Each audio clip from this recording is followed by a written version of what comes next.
കശുവണ്ടി ഇടയ്ക്കാട് ജോസ് കാഷ്യൂ കമ്പനിയിൽ തൊഴിലാളികൾ റിലേ സത്യാഗ്രഹ സമരം ആരംഭിച്ചു. കശുവണ്ടി തൊഴിലാളികൾക്ക് ഗവൺമെന്റ് പ്രഖ്യാപിച്ച മിനിമം കൂലി നൽകുക, ഹാജരിന് DA നൽകുക, PF വിഹിതം കൃത്യമായി അടയ്ക്കുക, മാനേജ്മെന്റിന്റെ നീതി നിഷേധം അവസാനിപ്പിക്കുക തുടങ്ങിയ മുദ്രാവാക്യങ്ങൾ ഉയർത്തിയാണ് റിലേ സത്യാഗ്രഹ സമരം ആരംഭിച്ചത്. കശുവണ്ടി തൊഴിലാളികൾക്ക് സർക്കാർ പ്രഖ്യാപിച്ച മിനിമം കൂലി നൽകുക, ഹാജരിന് DA അനുവദിക്കുക, PF വിഹിതം കൃത്യമായി അടയ്ക്കുക, മാനേജ്മെന്റിന്റെ നീതി നിഷേധം അവസാനിപ്പിക്കുക തുടങ്ങിയ ആവശ്യങ്ങൾ ഉയർത്തിയാണ് ഇടയ്ക്കാട് ജോസ് കാഷ്യൂ കമ്പനിയിൽ തൊഴിലാളികൾ റിലേ സത്യാഗ്രഹ സമരം ആരംഭിച്ചത്. കാപ്പക്സ് ചെയർമാൻ M ശിവശങ്കരപിള്ള സമരം ഉദ്ഘാടനം ചെയ്തു. ആ വിട്ടുവീഴ്ച ചെയ്ത് മാനേജ്മെന്റ് പിടിവാശി എടുക്കുമ്പോൾ നമ്മൾ ഈ ഫാക്ടറിയിൽ വന്ന ഉടനെ പണിമുടക്കാൻ ഇത്തരം കാര്യത്തിലേക്ക് പോയിട്ടില്ല.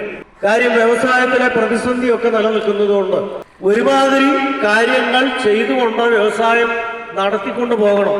ഈ സമീപനം സ്വീകരിച്ച് അല്ല സമരം ചെയ്യാൻ CIT അറിഞ്ഞുകൂടാത്തോണ്ടൊന്നുമല്ല. നമ്മുടെ തൊഴിലാളികൾക്കും അത്തരത്തിൽ ഒരു ബുദ്ധിമുട്ടുണ്ടാകുന്നു. പക്ഷെ ഇപ്പോഴിവിടുത്തെ തൊഴിലാളികൾക്ക് തന്നെ എല്ലാത്തിനും നമ്മൾ എത്ര പുറകോട്ട് പോയാലും പുറകോട്ട് പോകുന്നതിന് ഒരു പരിധിയുണ്ട്. സമരസമിതി ചെയർമാൻ R രാജൻ ബാബു അധ്യക്ഷത വഹിച്ചു.